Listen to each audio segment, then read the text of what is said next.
thank you very much for being here today. Your This is the proposed solutions for Module 2 exercise, the Trendy Chic Project. Since I hear that some of you have not finished or just finished Module 1, you may not have read through this exercise yet. Okay, this exercise is quite interesting. It's proposed of a development near a lake, okay, where it's actually now surrounded by a jungle, and there's a road which is higher elevation overlooking this lake. So the developer comes in, he says, okay, let's put in some restaurants and put in the walkway in there, and we put in car parks, you know. And the architect has now proposed a black grayish theme for the project, okay, so that they say that, okay, from the high road, you can see this black stands out from the greens, and it will attract people to this location. So grayish theme has been, gray theme has been an architectural trend for the last, I would say, 10 years. You see a lot of buildings are going for gray tone, especially in Malaysia and in a lot of Western countries as well. So the grayish tone is kind of in the trend right now. So that's why they propose that this will be a gray project. So based on this sort of basis where the architect has proposed something, so what you as a client, as the developer, appointed architect to look after the client interest, what would you do with this project? So the way we took this approach is that we approach it from three fundamentals. The first one is actually neighborhood design. Second one is a climate responsive building design. Third one is going beyond the building, you know, in terms of sustainability. So let's start off with the first one, neighborhood design. In terms of neighborhood design, it's primarily about urban heat island effect, okay, trying to reduce that as much as possible. Since the area is already a green jungle, we will try to minimize invasive construction to maintain the natural greenery of a space. We will propose green roof and biophilic park, you know, to encourage biodiversity to be to remain in this area. Basically, is to maintain a lot of greeneries, to aim for at least 50% of the roof with the roof garden, to use light colored roof instead of a dark colored theme. Okay, so everything will be a light tone, and the theme would be a white flower in a forest. So when I show you the next slide, you get what I try to point out with this theme is a white flowers in the forest. Actually, it looks very nice. It looks attractive from higher elevations. And the car park is to be a heavily lit landscape with greeneries as well. So let's take a look at the proposal.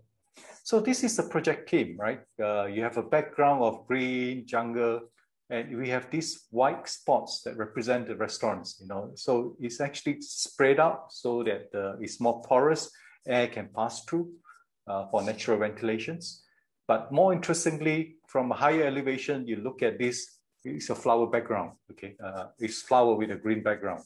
The roof garden, talk about it, 50% of roof at least with the roof garden on top. If it's not with the roof garden, then it's painted white. Now, this is a very interesting feature that I'm proposing for this project. It's a roof canopy with flower motif over the entire project. Okay, there's a flower motif that we want, right? Interesting thing about the canopy is that it provides sun shading during daytime to reduce the solar heat gain so that you don't get, in tropical climate, we get intense solar heat gain. So by shading it off, we will make the project public spaces much more comfortable to walk around. This is an example of roof canopies over the entire project that I've seen. The top project here is actually is a project in Malaysia. I've seen in Penang. It is actually built and operational for 3 years already. This is just another train station somewhere in Europe, I think.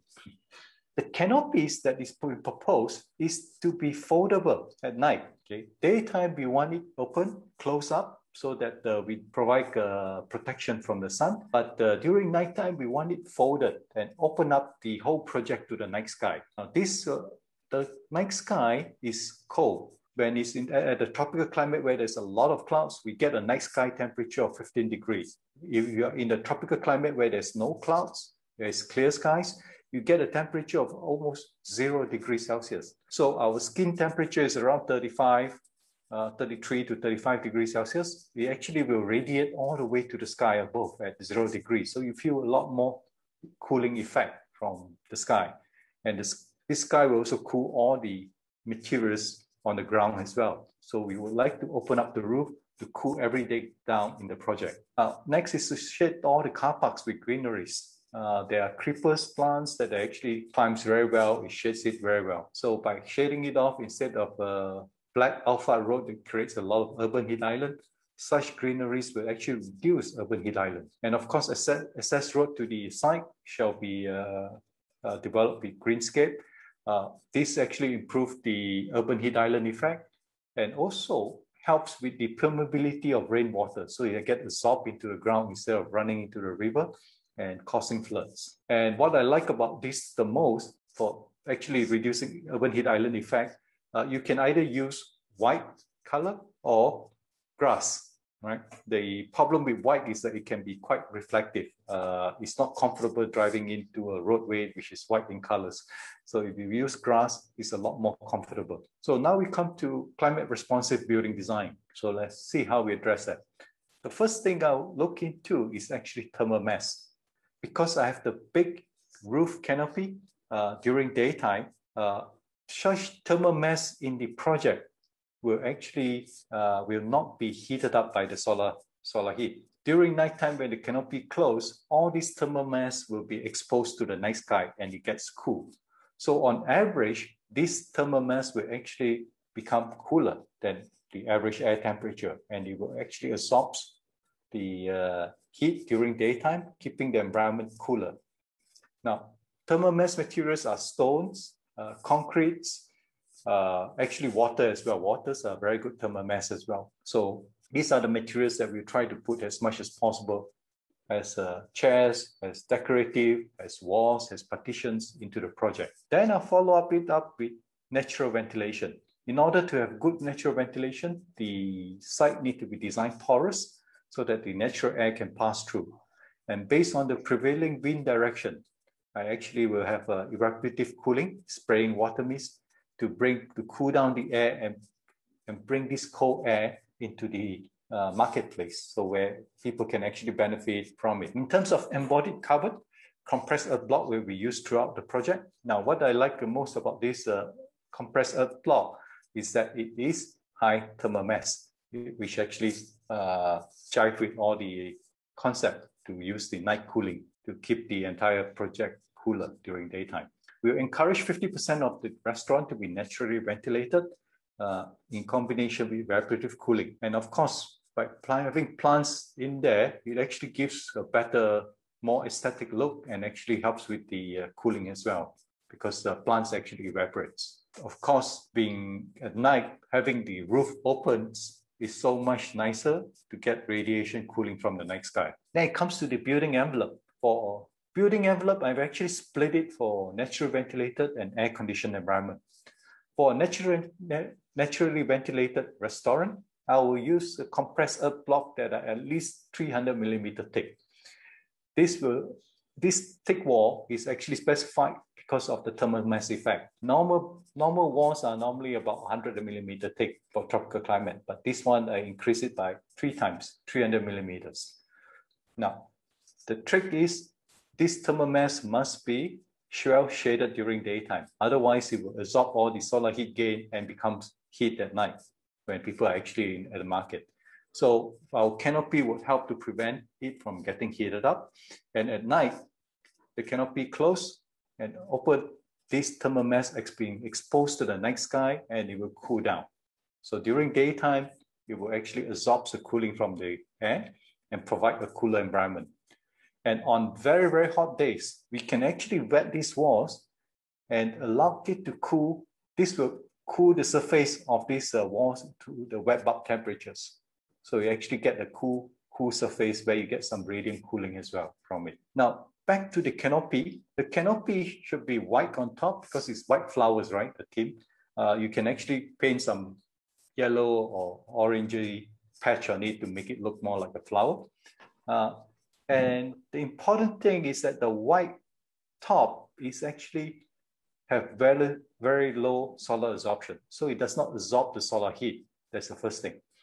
The second part is that the bottom part of this canopy shall be low emissivity. If you are not familiar with the term low emissivity, imagine aluminum foil. Okay, it's like having an aluminum foil below a roof. When I talk about low emissivity, I like to talk about barbecue. So because a barbecue is a good analogy for you to understand how low emissivity works.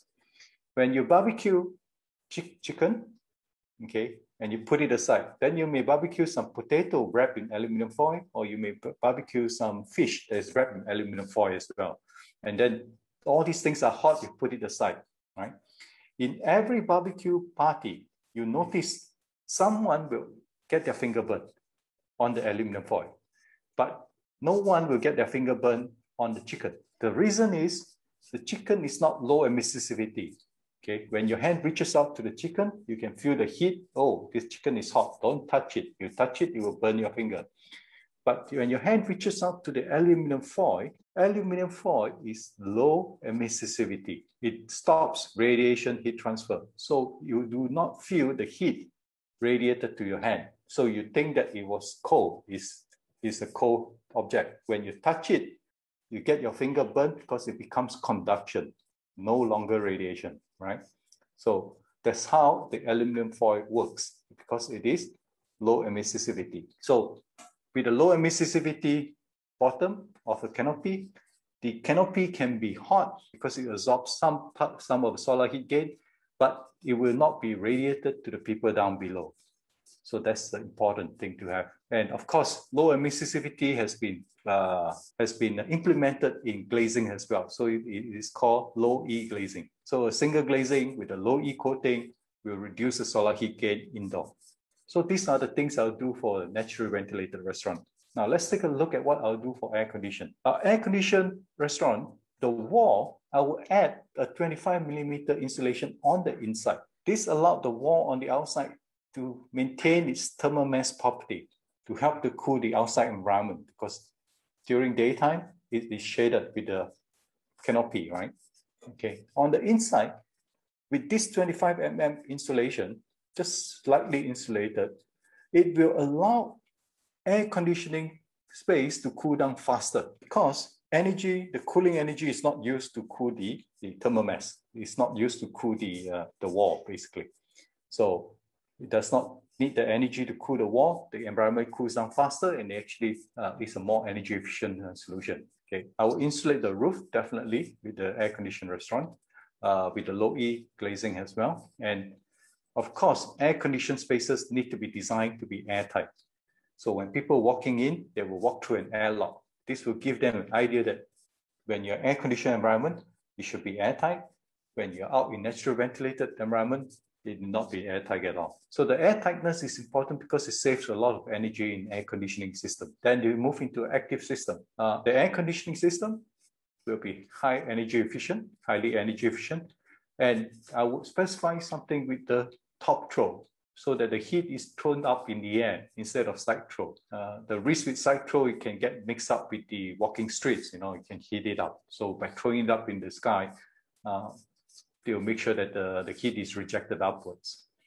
I will also explore opportunities to use heat recovery system, because in a restaurant, in an airtight restaurant, where it's air conditioned, we still need fresh air inside, because we need oxygen, and also we need to get rid of all the food smell. Otherwise, the whole restaurant will smell so strong of all the garlic or all the curries in there.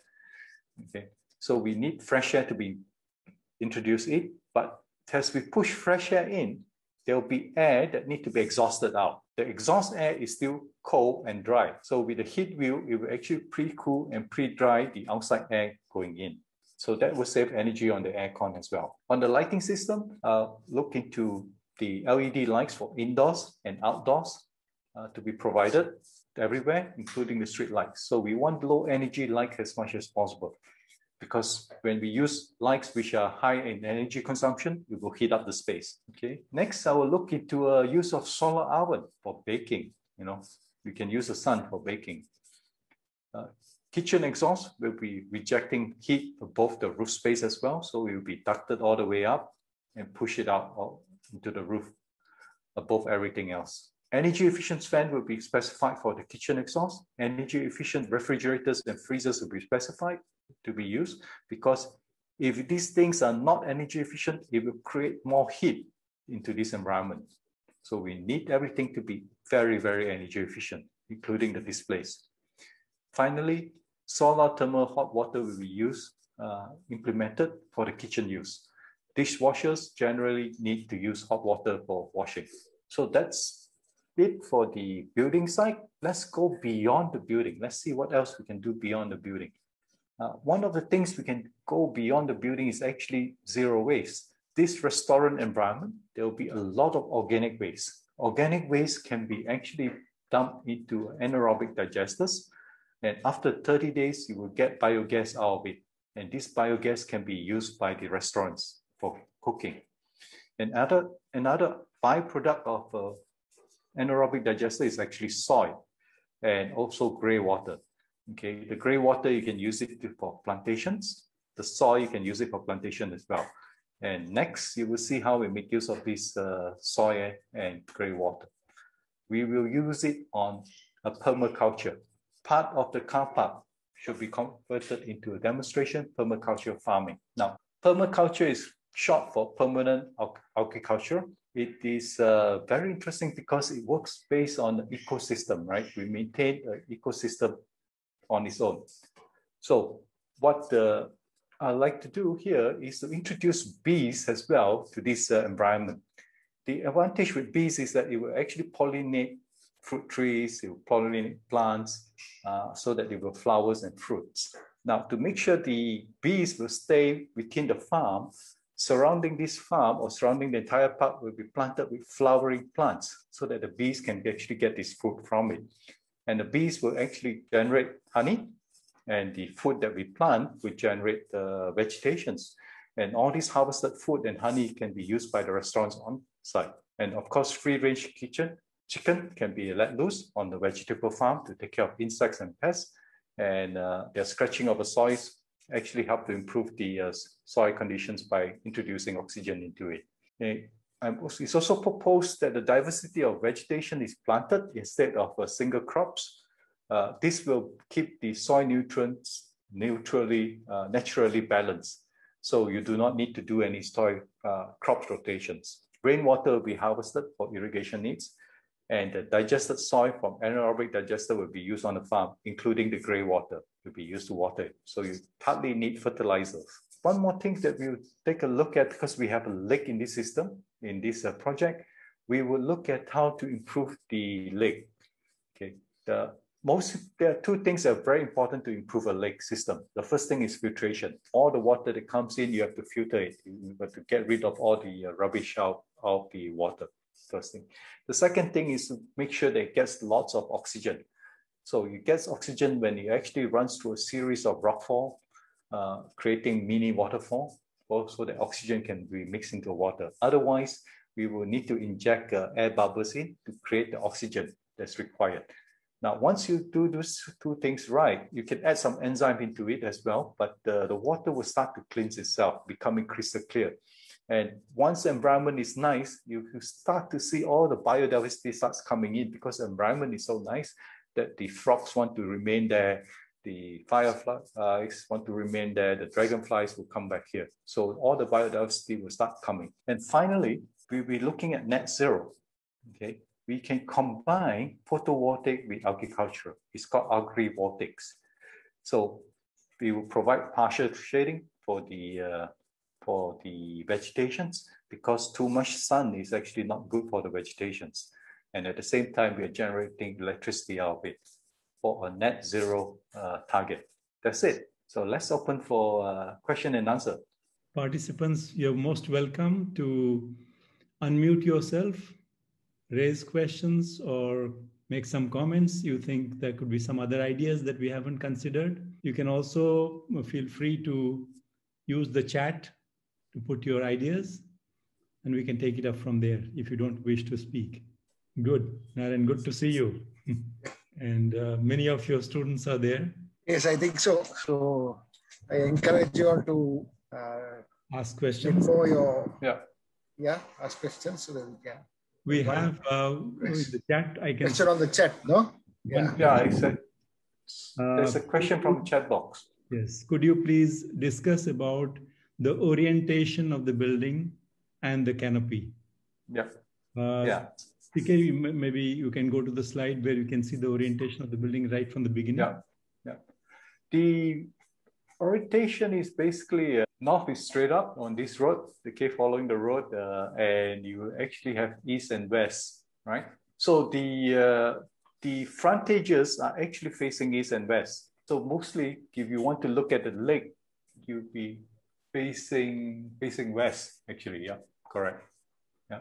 So you'll be facing west, so you get afternoon sun. So the canopies need to shade off. I will propose the canopy to actually shade off the entire walking street so that it will block off morning sun and afternoon sun. So it's always shade, remains in the shaded environment. In this case here, the one facing the lake, there is a limit how far to shade the afternoon sun, because when this afternoon sun is really low, it's really, really difficult to shade it besides the trees. You know, if you have the trees that's grown matured enough, then it will start shading it. But otherwise, there's a limit how far the canopy can go to shade it. But at least give it enough shade that people can sit around here, have a nice meal facing the lake.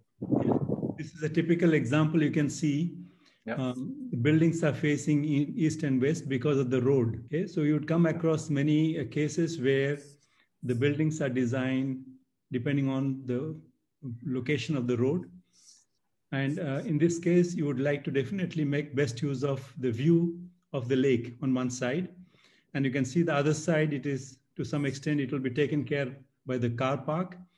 The present one that the designer shows is full of, car park, typical car park that you find everywhere, asphalted or concrete area that will generate a lot of heat and glare. So CK had proposed, you have seen some ideas as to how to make it greener and eliminate the hard surfaces so that you allow not only to reduce the heat generation, but also whenever it rains, the rainwater can be absorbed easily and there is no flooding in the whole area. The central road that you see at present, it is shown as an asphalt road. Now, the whole idea of this location is how do you bring people here who come more relaxed and spend more time there?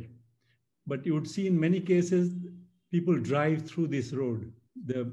A good idea would be not to have people driving there, to make it pedestrian zone. Mm-hmm. Because when it is pedestrian, people can relax more. They're not worried about being run over by a vehicle. They spend more time, they're more relaxed. And they can do more window shopping. They can go to a shop and enjoy the movement on the road. So there are lots of things that you can do. One of the things that CK mentioned was during the daytime when it's hot, normally the relative humidity would drop and you can have evaporative cooling system. You have seen in some places the fans blowing air along with very fine particles of water, and that will cool off the whole area. So that people will feel even more pleasant to walk around. And he mentioned about having a canopy on top so that you don't get direct solar radiation. So the idea is whenever you know there are some constraints, how do you convert those constraints into your advantage? Like I said, obviously on the west side, you would like to have the view. You don't want to block the view because you don't want the setting sun there. But how do you play around with the trees to create some shading effect, but at the same time to have the view? Next question. Rams, if I can add to that, I think please go ahead. Morphology of the buildings also can help. That means you can shape your buildings so that you can mutually shade. We know that the interesting parts are on the, we have to face west or east to get the interesting part as Professor Mohanty just mentioned. So we can't, how do we get both? We get the view plus we keep the solar radiation out. So one thing that you can think about is the morphology, shape. Yeah. How we shape our facades. What is the size of the fenestration? Is it large openings, small openings? How much shading can you generate by the building form itself? So you can be very innovative. Therefore, your building language, your architectural language can be very, very interesting. Yeah, and we need it porous as well. What CK has said. Yeah, we need it porous as well so that the airflow can pass through. We have one more question from Bhuvana. Yep. Could we consider the possibility of using human ore and organic restaurant waste as manure for the permaculture patch? You know, there are solutions where you can use it for, when you say manure, you're talking about composting. Am I right? Yeah, that's right. Okay. Obviously, you can go for composting. In this case, CK had proposed to have methanation, biomatination, because you can get the gas for cooking purposes. At the same time, you can get the slurry that comes out as good fertilizer for the plants. Along with the slurry, you also get the liquid that comes out. The solid part goes as a fertilizer, and the liquid part is very good for the plants, as a nutrient for the plants. Okay? So you have to look at whatever works better, depending on the location. Again, one of the factors that people will be very concerned about is getting the smell. So when you're doing composting, you have to make sure that it's properly turned on a regular basis so that there is no smell coming from anywhere. There are other options that we have not elaborated on. You were actually saying that there's another options besides composting.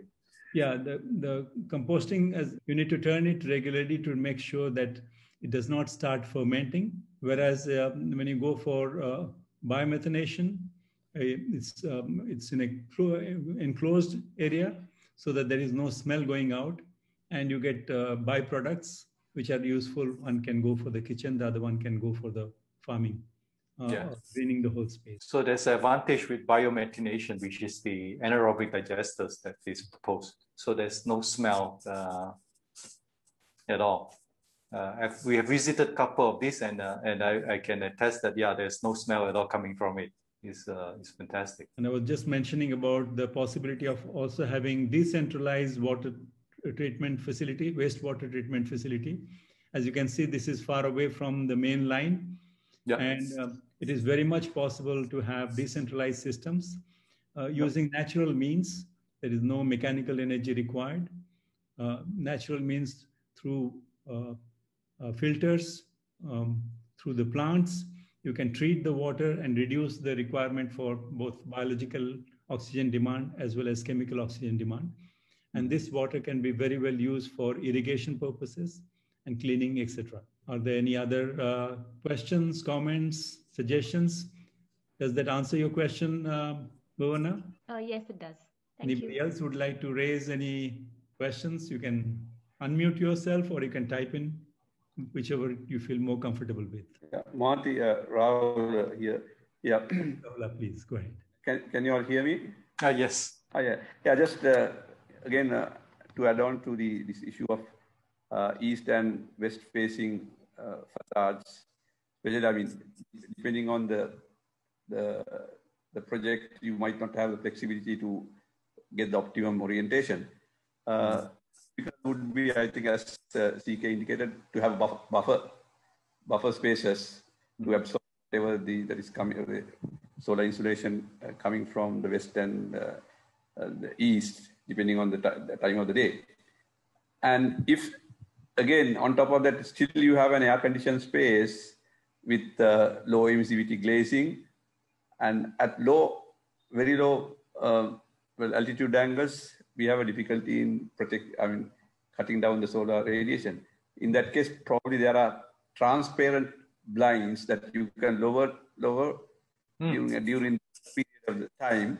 Still, you have the outdoor connectivity perfectly, but with low transmission for visible radiation, and then therefore not much effect on glare, and so that is also one possible way of cooperating. I've actually used on a few projects perforated blinds, with the exactly.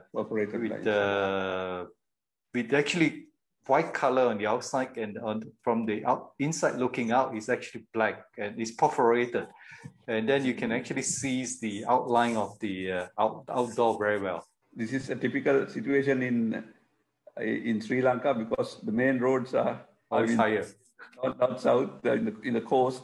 So all the commercial after the British period, and I think very good compliment. So we have a difficulty in the morning and in the sunrise and sunset. Okay. That's okay. I'd like to visit Sri Lanka one of these days when the pandemic is over. Oh, yep. Mm-hmm. You can share your students and participants. You can share your experiences also. Yes. It need not be questions alone. Yeah. We would like to see what you have experimented on and what has worked and what has not worked. That's also very interesting. CK, if you can throw some light for the participants. In your design, you mentioned the combination of active cooling and also natural conditioning. It's well balanced. Well, any hint that how to minimize active cooling, or what are the essential elements that you could not avoid active cooling? I mean, of course, it depends on the client's requirement, but from architectural or design perspective, any hint that we can give to our participants, get into proper balance? It used to be the most important thing, which is daylight harvesting. In the past, before the LED lights come into the industry, the typical, even fluorescent light, the heat generated is actually very, very high. So daylight harvesting is always the first thing I look into in a tropical building, because I reduce the need of using electrical light. Okay, I save electricity on the lights, okay, to generate the light in the first place, and I save the heat that is caused by the first law. You know, you use this electricity to generate the light, and all this heat is get trapped, and the air conditioning actually use it to throw it out. So if I get my lighting design, daylight harvesting design right, I will save on average about 20 to 30% energy consumption in a building already. Okay. Just that one step. That's the very first thing I'll address. But these days, the LED lightings has reduced the energy consumption a lot. So I don't get my 20, 30% anymore. Now I'm getting between 10 and 20%. But it is still a huge, huge number. Okay. Because in terms of energy efficiency, most of the time we are getting 1 or 2% savings only. Okay, we improve the pump, we get 1-2% savings. We improve the cooling tower, we get 1-2% savings. It's just this 1-2%, you add up to 50%. So daylight harvesting is still the most important thing. So the second thing that I will really look into from an architectural point of view is actually air tightness. Once we have aircon, I cannot overemphasize the need for air tightness in a tropical climate. We often underestimate the latent load or the moisture in the air in tropical climate, because we are hot and humid. The moisture that comes in and the energy to take it out, to throw it out, is huge. And if you design a leaky building, that will double your load easily in air conditioning. So if you air tight it, that will reduce 50% compared to a leaky building, just that alone. So these two things will be very important from an architectural point of view. Yeah, CK, just a question on that line itself. I think, what is your opinion about fresh air inlets? Similar situation, no, where we have with our air conditioning system, we go for fresh air inlets. And then once we bring in fresh air, again, there is effect on efficiency. What can you, both, I think, all three other speakers, I think, can enlighten me on these things. All three are experts on it. I gather. CK, mean, your question is about, how do you balance between the energy requirement and air quality inside the exactly. I mean, you would have seen CK had shown today we have systems which can, before you throw away the stale air, it will pick up the cooling effect and which will cool the air that comes in. These are the typical heat recovery systems. Okay? There are different types of heat recovery system. Some of them are using desiccants, for instance, by which you can pick up not only the heat, the cooling effect, but also the humidity is transferred. Okay? So you can increase the amount of energy which is transferred in these heat exchangers. So basically what happens is the cold, stale air that you're throwing outdoor, before it goes out, it is actually getting heated up by coming into contact with the desiccants. And the desiccants rotate. It's a rotary wheel which rotates at a very low space. Mm-hmm. And the other side cools the hot, warm air which comes from outside. So there is pre-cooling on one side, and you're recovering the cooling effect so that your load on the air conditioner is much less.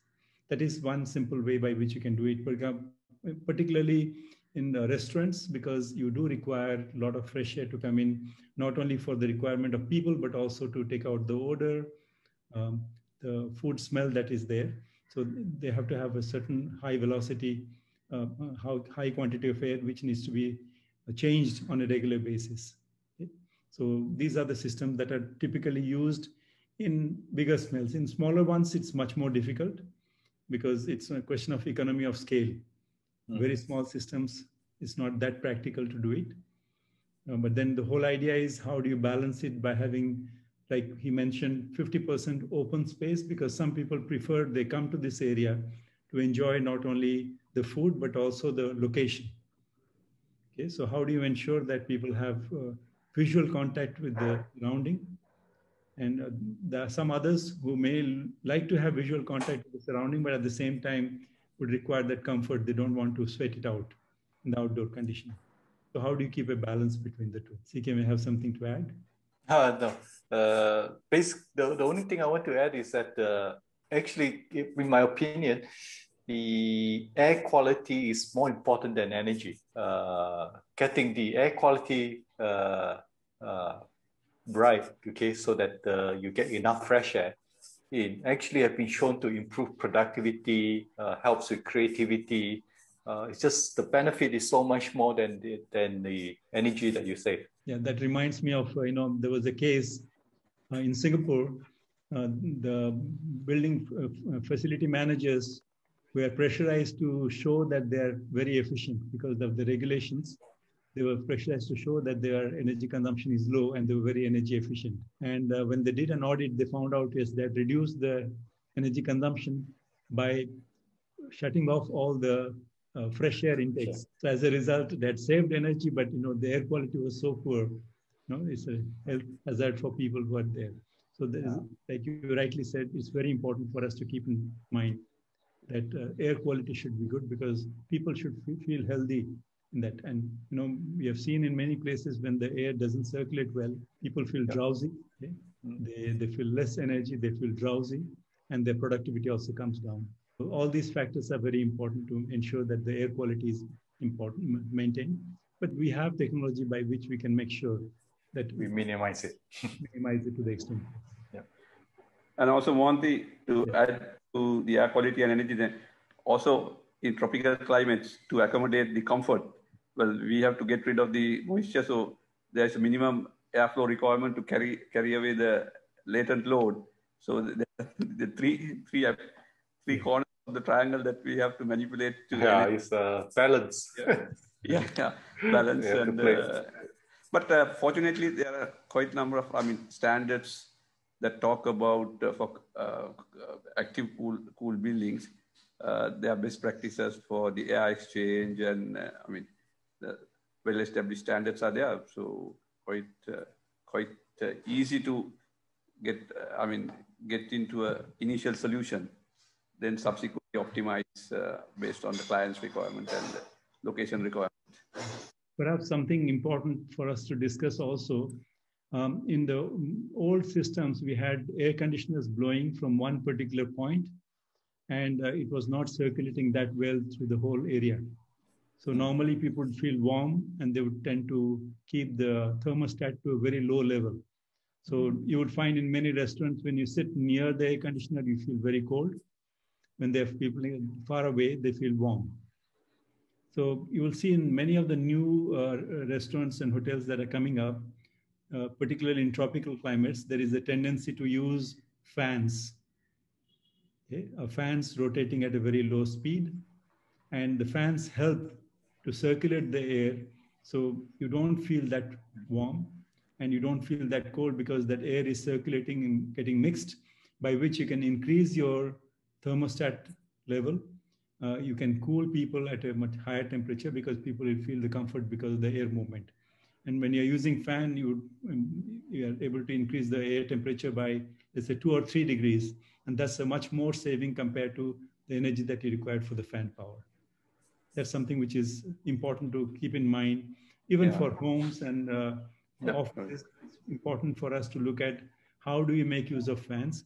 And especially if you are individuals, you can think about personalized fans, which will take care of it more than trying to cool the whole area at a low temperature. Dr. Mohanty, I think we have a question from the chat box. Okay. Outdoor spaces created on tropical countries, which are shady and cool with trees, most of the time are abundant with mosquitos in the evenings. Any architectural solutions for that issue, since it affects the user experience of the space? Absolutely right. This is one of the biggest challenges to, particularly in outdoor condition in the evening hours, people can't sit there. Fortunately, there are some designs now by which you can have movable screens. Okay? It's easy for you to just pull them and create an environment where you can have contact with outside. Okay? And whenever in the daytime, you can open them up and you can have contacts there. I'm sure Dr. Pereira may have some more architectural ideas to share with us. So this is a question that I get asked in most of my work itself, where I open up to the outside a lot. Yeah, so it's a compromise. I think we have to sometimes to enjoy the outdoors. We have to experience these things, but then not per se an architectural solution, but things like light colors and even the wind movement. If you have good wind movement, then it can be minimized. It cannot be avoided outdoors and mosquitoes, so forth. But it can be minimized by having good ventilation and then light colors on surfaces. Mosquitoes tend to be attracted mostly to darker spaces, small spaces. Not per se architectural, but also one thing that always we look at is user, how the user reacts. So that also can be affected. So outdoor living, it goes with a compromise. You also have some plants which are mosquito repellent. Yeah. That's right. One important thing is that, the basic would be, the bottom line would be the cleanliness. Because quite, the urban areas, people don't pay attention, and it's a cumulative thing. Okay, it is only because of plants. Yes, sure, but cleanliness would play an important role in setting the bottom line. And then it would be basically, I would agree, I tend to use ventilators, fans, to propel air against the entry of the direction of it. Depends on the design. But to a certain extent, so cleanliness and the use of fans would be the possible practical, pragmatic approach. Okay. But I agree. I actually have a lot of plants surrounding my homes, and housekeeping is basically what kept the mosquito away. Yeah. When I don't do my housekeeping, then the mosquito starts coming. Yes. Light colors do, bring a great advantage. Even clothing, they get attracted to dark clothing, black, dark blue, etc. So to yellow. Maybe that's why probably the monks, etc., they use yellow. It's supposed to be having a repelling effect. Color. Yeah. I don't know. People used to say this. I'm not, but I'm sure I know personally that dark colors, black, dark, etc., they attract. I mean, they tend to get attracted. I have seen in Thailand, I was mentioning about the nets, which are retractable. I've seen in Thailand several places where people build this, particularly those who are making these resorts in forest areas. They sort of, it's very easy. With one click, you release it and it will just fold up on the side. And whenever you just pull it. And it's quite convenient. And at the same time, you feel you are in touch with the surrounding at the same time. The barrier for insects and... Like a transparent blind kind of thing, isn't it? That's right. Yeah, it's a net. Yeah, time of day also sometimes work. If you know the cycles, some of us will close the windows at a certain time, and then after a certain period has passed, you can open it again. So there is by practice and intuition. I don't know the science behind that, but by intuition, yes. Yeah, that's true. I have noticed that. Screen, so that we can see everybody who are the participants there, and perhaps we can have better interaction with them.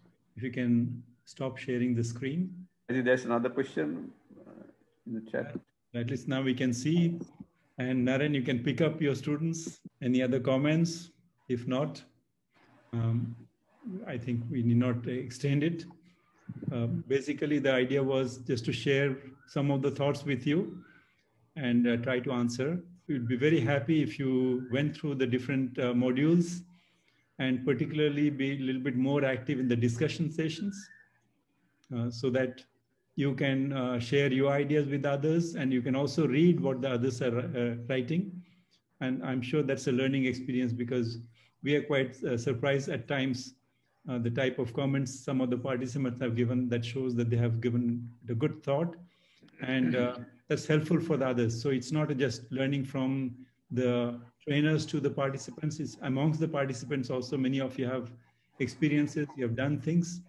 I'm sure that will be also very useful. The module 3, just like today, we will have next weekend presentation of the case study, the one we have shared with you.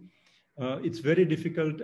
This MOOC is pretty simple in the sense that the idea is to share the basic fundamentals here. We haven't gone into the physics of it, the calculation part of it. We have tried to keep it as simple as possible.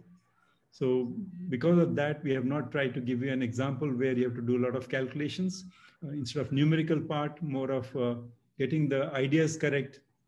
The example that we have given you, the Flores Malacca project, please go through it. And what we will do is, this is an actual case study which was prepared 12 years back. It exists somewhere. So the details are there, and we'll be able to share with you the whole thinking process. How was it developed? What were the different features taken into consideration? And how this particular building complex has helped to develop better standards in the Reunion Island where it is located. With these few words, I would leave it to my colleagues to maybe perhaps wind it up. It's Saturday evening. Okay. Well, I would say thank you very much for attending, and we hope we have inspired you all to do something even greater than what we have presented today. You know, looking forward to your great designs in the future. Thank you. Enjoyed sharing thoughts, and hope you would be able to make use of this experience in your work, either in your study program or in your professional work. Thank you. All right. Thank you very much. Thank you, CK. Thank you, Rahul. Thank you, Naren. Thanks, well. Thank you. Thank you. You all a CK. pleasant evening and a nice Sunday.